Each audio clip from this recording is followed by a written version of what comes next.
Kantor pajak di Kalimantan Selatan dalam operasi tangkap tangan 4 Februari lalu. Menteri Keuangan menyebut pihak yang melakukan kesalahan harus ditindak secara hukum. Komisi Pemberantasan Korupsi (KPK) menangkap sejumlah pejabat kantor pajak dalam operasi tangkap tangan atau OTT yang dilakukan Rabu 4 Februari 2026. KPK bilang OTT yang dilakukan di Kalimantan Selatan terkait dugaan korupsi proses restitusi pajak pertambahan nilai atau PPN di sektor perkebunan di kantor pelayanan pajak KPP Madya Banjarmasin. Perpajakan yaitu dalam proses restitusi PPN atau pajak pertambahan nilai di sektor perkebunan yang berproses di KPP Madya Banjarmasin. Ya. Kemudian ada dugaan pengaturan ya dalam proses restitusi itu, kemudian ada dugaan penerimaan yang dilakukan oleh para oknum di KPP Madya Banjarmasin. Kemudian KPK melakukan penangkapan kepada para pihak terduga pelaku tindak pidana korupsi yang tertangkap tangan dalam peristiwa tersebut. KPK mengamankan sejumlah 3 orang, salah satunya adalah Kepala Kantor KPP Madya Banjarmasin. KPK juga melakukan operasi tangkap tangan pejabat di Direktorat Jenderal Bea Cukai Rawamangun, Jakarta terkait kasus impor barang dari luar negeri. Dalam OTT ini, KPK menangkap mantan Direktur Penyidikan dan Penindakan Ditjen Bea Cukai di Lampung. Selain itu, KPK juga menangkap sejumlah pihak di Jakarta. Dari penangkapan ini, KPK menyita barang bukti uang miliaran rupiah dan emas seberat 3 kg. Menteri Keuangan Purbaya Yudi Sadewa membiarkan KPK melakukan OTT terhadap anak buahnya. Namun Purbaya menegaskan, petugas pajak yang terkena OTT akan mendapat pendampingan hukum, namun bukan dalam bentuk intervensi hukum. Ya biar aja kita lihat apa hasilnya OTT itu.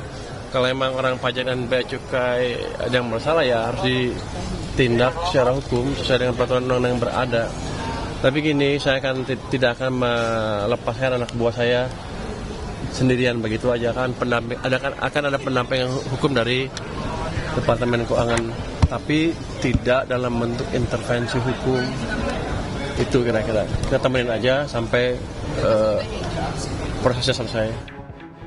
Sebelumnya dalam kasus korupsi pajak, KPK telah menetapkan 5 tersangka dalam kasus korupsi pemeriksaan pada Ditjen Pajak periode 2021-2026 Januari lalu. 3 tersangka diantaranya merupakan pejabat pajak di kantor pelayanan pajak Madya Jakarta Utara.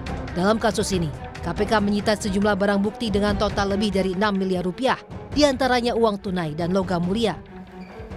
Penangkapan sejumlah pejabat di lingkungan DJP menambah panjang daftar korupsi di sektor pajak.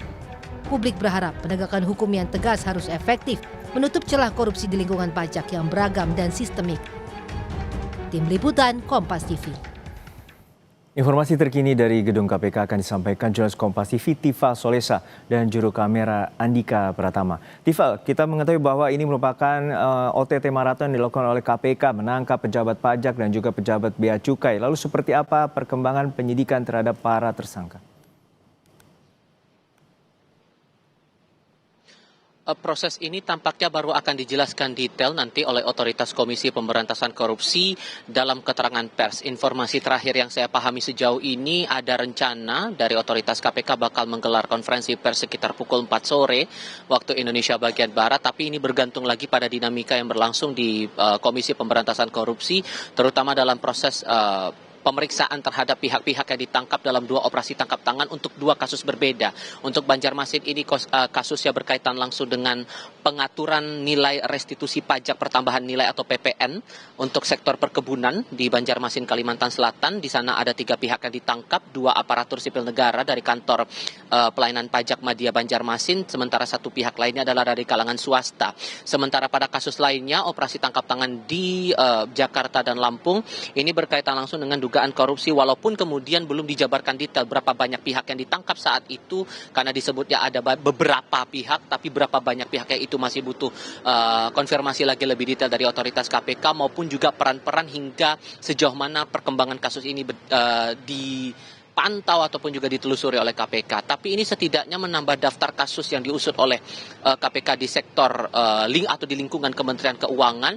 Kita perlu ingat lagi pada Januari lalu dalam rentang 9 hingga 10 Januari 2026 KPK pernah melakukan OTT di lingkungan kantor pajak di Jakarta Utara. Saat itu ada 8 orang yang ditangkap dengan kasus dugaan pengurangan nilai pajak bumi dan bangunan atau PBB terhadap pihak swasta, dan saat itu dari 8 orang yang ditangkap dalam OTT, 5 orang diantaranya sudah berstatus sebagai tersangka, yakni salah satunya adalah Kepala KPP Madya Jakarta Utara Dwi Budi. Yang dijelaskan oleh KPK saat itu kasusnya adalah pengurangan atau pengondisian nilai pajak bumi dan bangunan tahun 2023 untuk PT Wanatiara Persada yang harusnya membayar pajak saat itu sebesar 75 miliar rupiah, namun dikondisikan hanya membayar sebesar 15,7 miliar rupiah, sehingga di dalam kasus yang diusut oleh KPK pada Januari lalu dalam operasi tangkap tangan, nilai kerugian ditaksir mencapai 59 miliar rupiah. Apakah polanya akan sama permainan pengondisian nilai pajak ini dengan dua OTT, terutama dalam OTT yang berlangsung di kantor pajak di Banjarmasin, Kalimantan Selatan? Semuanya masih akan diketahui saat nanti KPK akan menjelaskan itu kepada publik lewat konferensi pers yang digelar sore nanti. Tapi yang dijamin oleh Kementerian Keuangan, pihak pemerintah dalam hal ini Menteri Keuangan Purbaya Yudi Sadewa menyerahkan seluruh pengusutan kasus ini kepada otoritas KPK, walaupun kemudian dari Kementerian Keuangan menyebutkan bahwa para pihak atau setidaknya pegawai yang mendapatkan tindakan dari operasi tangkap tangan KPK ini disebut tidak akan dilepaskan anak buahnya sendirian. Itu pernyataan Purbaya kepada wartawan terakhir kali di Kompleks Parlemen Senen Jakarta kemarin. Akan ada pendampingan hukum kepada mereka, meskipun kemudian ditegaskan tidak ada dalam bentuk intervensi. Pemberian pendampingan hukum kepada mereka bukan upaya dari otoritas pemerintah untuk ikut campur dalam pengusutan kasus di Komisi Pemberantasan Korupsi. Jono. Ya Tifal, yang juga menarik ada barang bukti penyitaan terkait dengan uang miliaran rupiah dan juga emas logam mulia 3 kg. Lalu seperti apa sebenarnya keterangan dari pihak KPK terkait dengan penyitaan barang bukti dari Ditjen Bea Cukai itu sendiri?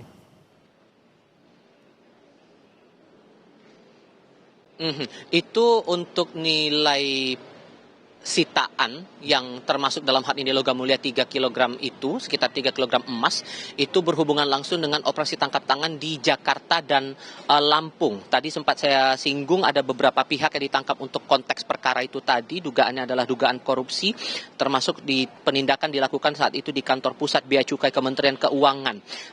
Ada pejabat yang ditangkap di sana, kemudian ada uang sitaan juga nilainya miliaran rupiah dalam pecahan rupiah maupun juga pecahan mata uang asing, ditambah dengan emas itu tadi dengan nilai besarannya lebih kurang 3 kg.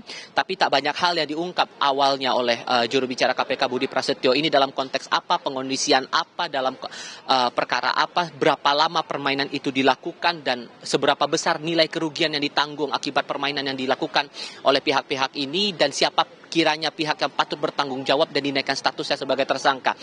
Ini tampaknya publik perlu menunggu lagi sampai konferensi pers baru akan berlangsung sore nanti, Judo.